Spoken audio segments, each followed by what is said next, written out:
Alrighty, so for today, I have some stuff to talk about as far as some garlic and onion, some lavender I planted, and some stuff at the greenhouse. So 2 days ago, I actually did this. I peeled apart some garlic and I stuck it in this is a little fruit cup that I cleaned out and I put with water and a paper towel to hold these garlic cloves in place. And they went from looking pretty dry, I wasn't sure if it was going to work, to actually sprouting. These were pretty tiny, and now you see that like it's got some length on it, and these green parts right here are actually starting to peek out. So that was successful. I'm gonna have garlic in my garden, which is awesome. Great to cook with. Also repels rodents, so I want that to scare my raccoon off. And then this just turned all nasty, so I'm gonna toss that into the compost, and I'm gonna go for a second experiment. I've been saving old containers. So yeah, this was like an applesauce container. This is a soup container. So I cut up onion for dinner tonight, and I'm gonna plant this piece of onion with some topsoil. I'm gonna poke holes in the bottom of this, add some soil, and grow it like that. That's one way that you can grow food from food. That also works with potatoes, which I'll probably try because it'd be cool to just grow my own potatoes while I'm at it. So that's one thing. I'm walking around the yard to see what I have going on. I'm kind of disappointed because I have some cucumber that is not doing well. So I need to research that. I've been watering them.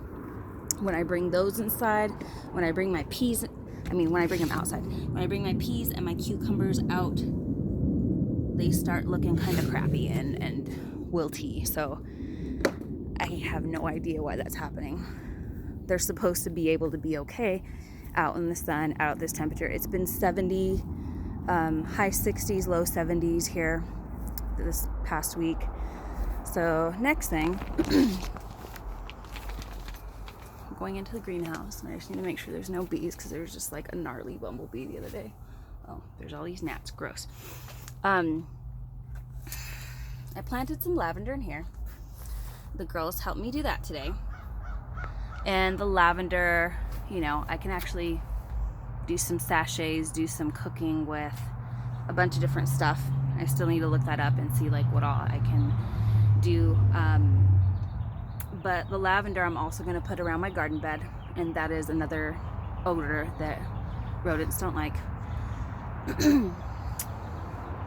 Everything in here right now is just stuff in pots. So in here we have basil and marigolds in here. There's some dill and cilantro. So I'm pretty excited about how all of those are going to turn out. The bummer is that it's still in the 30s at night here. I think it's supposed to be 34 tonight.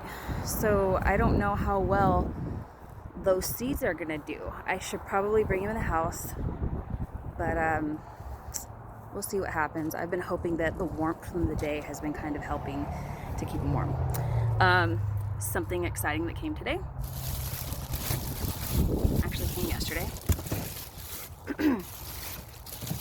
It is called a bare root. My poor husband has been the one that's been in charge of opening packages and things. And he opened it and got scared. He's like, "What the heck is this?" He didn't know what. He's like, "What did you order?" So that was pretty funny.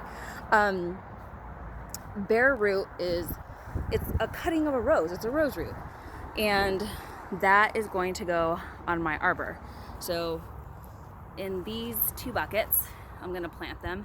And then they're supposed to work their way around the arbor and have like beautiful red roses, which I'm hoping it turns out. So with that root, I actually have to soak it for a few hours before I plant it. And it's already 6 o'clock, so I don't even know if I'm going to get a chance to plant those but I do need to soak them and prepare them. And one thing I learned today is that in my garden zone, for some reason I thought May 15th was our last frost date, but in zone 5B, I think it is, our last frost date isn't until May 28th. And I really don't want to wait that long. Our garden season in this zone is 119 days. So it's like not a lot of time. I really hope it gets warmer sooner.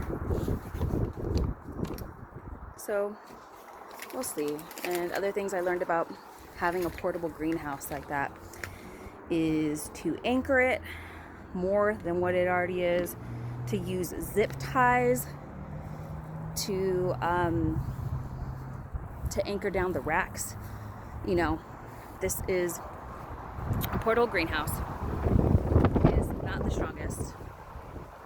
As you can see, it's getting blown around. We're just all over the place right now. But it was $70. It was $70 from Home Depot, and I just thought it would be a great alternative just in case, you know, my garden bed doesn't survive the hail or doesn't survive the critters. So this is like me being very hopeful that I get something out of that greenhouse. So we've got to stake it down. I also learned that it needs to be south facing to get the maximum amount of light. And I learned that I also need a cover on top of it for the days in the summer when it gets too hot, because it gets very hot in there. It gets over 100 degrees in there, and that's when it's 70 degrees out.